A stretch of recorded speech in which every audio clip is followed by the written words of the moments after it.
aja main ambil gambar orang terus saya posting lagi ke grup itu. Ya itu aja, iseng-iseng aja, nggak ada niat maksud benci atau nggak suka sama Pak Jokowi.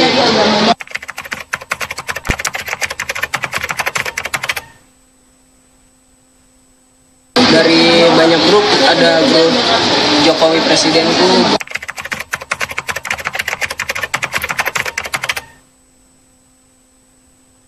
Edit-editan saling menjatuhkan antara dua calon presiden sama calon wakil presiden.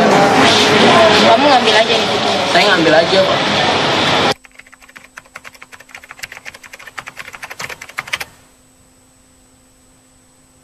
Kehidupan dia bagaimana, kan orang dia nyangka dia kan kasus seperti ini kasus orang kaya. Nah, maksudnya ngomong seperti itu.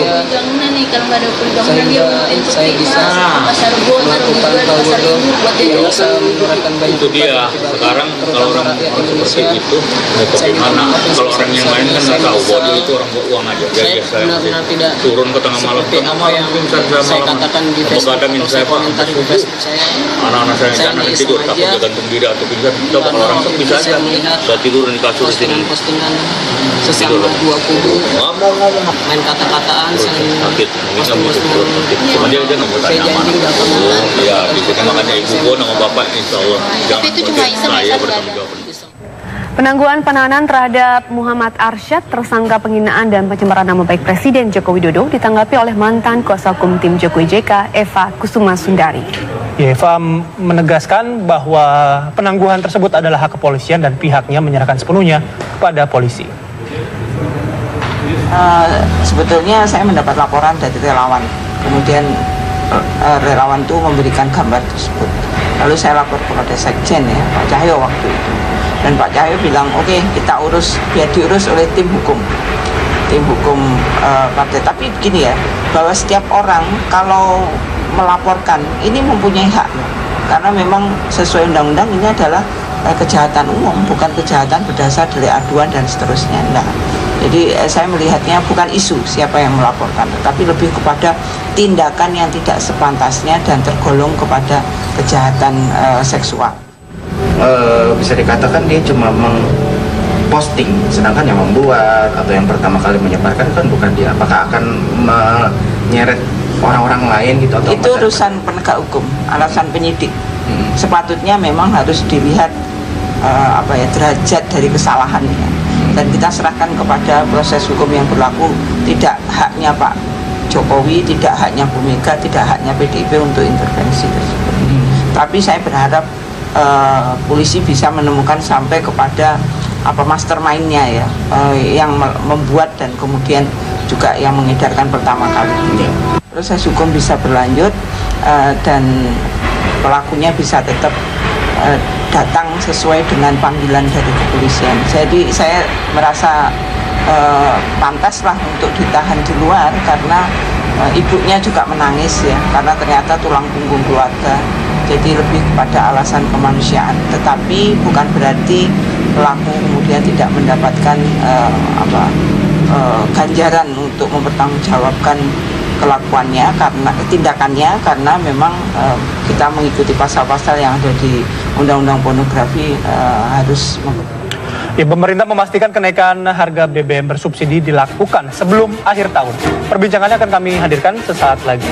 Tetaplah di Kabar Petang. Sangka pembuli, maksud kami yang kemarin sempat memasang gitu ya foto ya. itu. Betul, foto seronok antara Jokowi dan Megawati di jejaring sosial ini kemudian mendapatkan maaf dari Presiden Jokowi. Betul. Apakah Jokowi maafkan? Nah, ini kemarin kalau saya memaafkan ya. Namun untuk hukumnya tetap berjalan seperti biasa.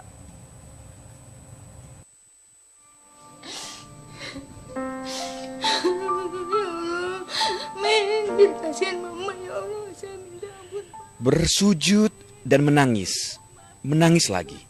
Inilah yang belakangan dilakukan oleh Mursida, ibu Muhammad Arsyad yang telah ditahan polisi atas tindakannya membuli atau mengolok-olok Presiden Jokowi di media sosial. Kemarin, keinginan Mursida terwujud. Ia dan suaminya diberi kesempatan datang langsung ke istana untuk menemui Jokowi. Tentu saja ini adalah kali pertama Mursida menginjakkan kaki di istana. Ditemani pengacaranya, Mursida masuk ke kantor presiden.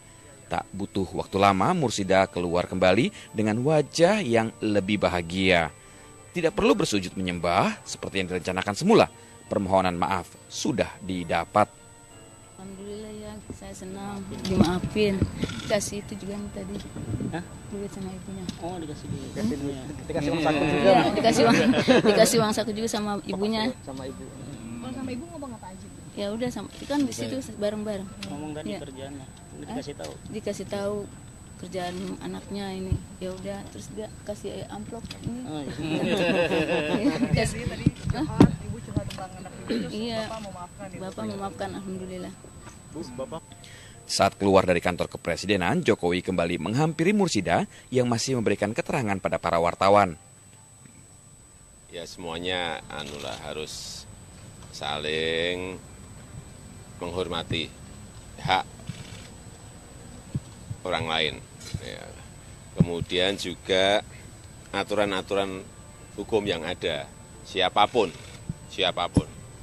dari yang atas sampai yang bawah semuanya harus itu. Tetapi kan tadi sudah saya sampaikan ke Pak, ke Ibu juga sudah sampaikan, nanti untuk disampaikan ke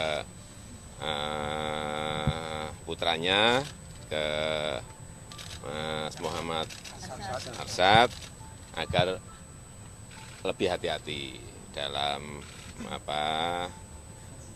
dalam bertindak dalam semuanya, agar berhati-hati. Ya. Dalam proses hukumnya berarti ada jaminan dibebaskan dari Bapak gitu ya? Apanya? Jaminan dibebaskan?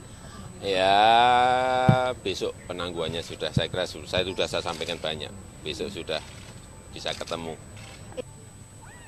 Sebelumnya, polisi belum mengabulkan permohonan penangguhan penahanan Arsyad, alasannya masih ada syarat administratif yang kurang.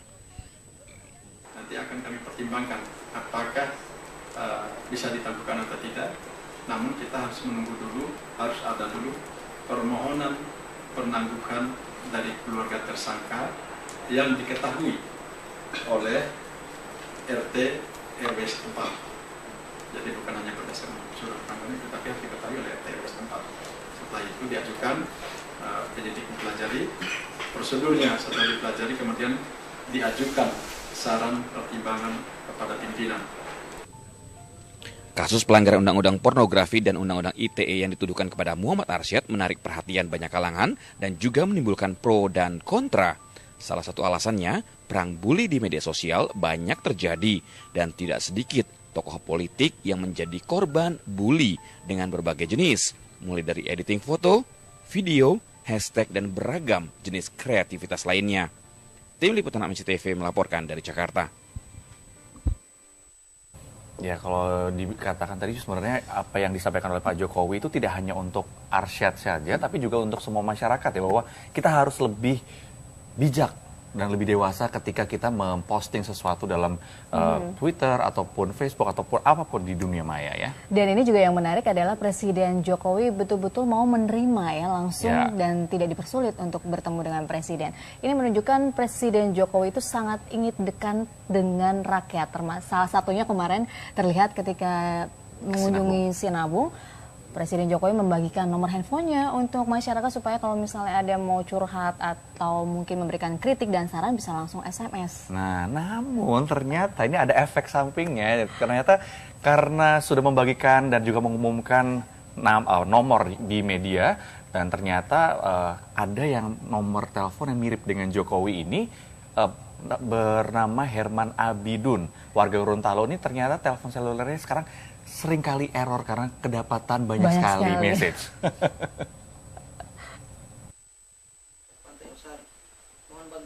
Herman Abidun tak pernah menyangka sejak 29 Oktober kemarin telepon selulernya tak pernah berhenti berbunyi. Setiap saat selalu saja ada SMS dan telepon yang masuk.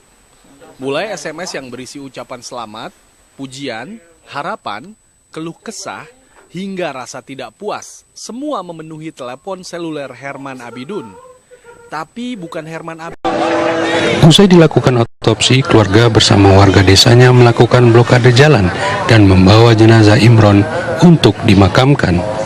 Eko Yudo melaporkan dari Sidoarjo, Jawa Timur. Lepas dari pengawasan orang tua, 2 bocah di Kabupaten Blitar, Jawa Timur tewas di sebuah sungai. Keluarga kedua korban sangat terpukul mengetahui korban tewas dengan cara mengenaskan. Jasad korban langsung dimakamkan di pemakaman desa setempat.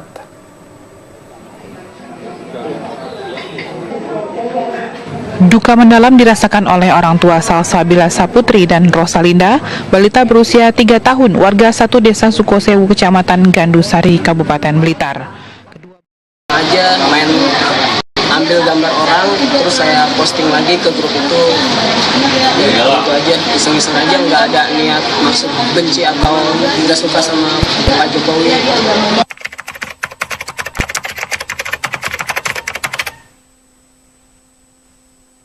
Dari banyak grup, ada grup Jokowi Presidenku.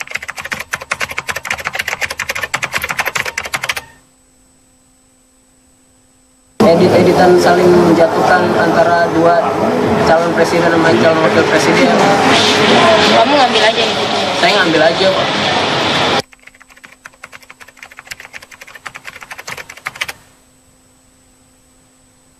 Kehidupan dia bagaimana, kan orang dia nyangka dia kan masuk seperti ini kasus orang kaya. Nah, bahkan ngomong seperti itu. Bangunan nih, kalau nggak ada bangunan dia Saya bisa melakukan yang bisa menggunakan banyak. Itu dia. Sekarang kalau orang seperti itu, mau bagaimana? Kalau orang yang lain kan nggak tahu bahwa dia itu orang bawa uang aja. Dia biasa benar-benar tidak turun ke tengah malam. apa yang saya katakan di Facebook atau saya komentar di Facebook saya. Anak-anak saya yang jangan tidur, takut dia gantung diri atau pingsan. Coba kalau orang sepi saja. Saya tidur di kasur di sini. Postingan sesama dua kubu, main kata-kataan, saling sakit, cuma dia nggak mau tanya mana. Iya, di sini makanya ibu gua sama bapak insya Allah. Tapi itu cuma iseng-iseng bertanggung jawab. Penangguhan penahanan terhadap Muhammad Arsyad, tersangka penghinaan dan pencemaran nama baik Presiden Joko Widodo, ditanggapi oleh mantan kuasa hukum tim Jokowi JK, Eva Kusuma Sundari. Eva menegaskan bahwa penangguhan tersebut adalah hak kepolisian dan pihaknya menyerahkan sepenuhnya kepada polisi. Sebetulnya saya mendapat laporan dari relawan, kemudian relawan itu memberikan gambar tersebut. Lalu saya lapor kepada Sekjen ya, Pak Cahyo waktu itu. Dan Pak Cahyo bilang, oke, kita urus